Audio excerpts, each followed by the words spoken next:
Rakkoo ofii keessa jirtu qofa ilaaltee namatti murteessin.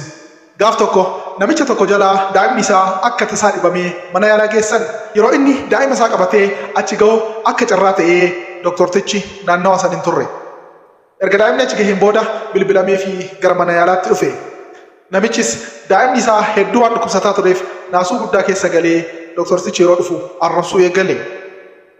Maali ati namni itti gaafatamummaan tokkollee itti hin dhagahamne jedheen.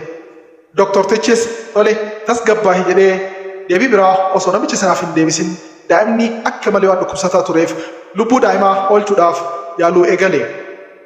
Yaalii baqaqsanii yaaluu sa'aatii dheeraa fudhateen boodas lubbuun daa'imaa haftee gammachuudhaan namichatti deebi'e.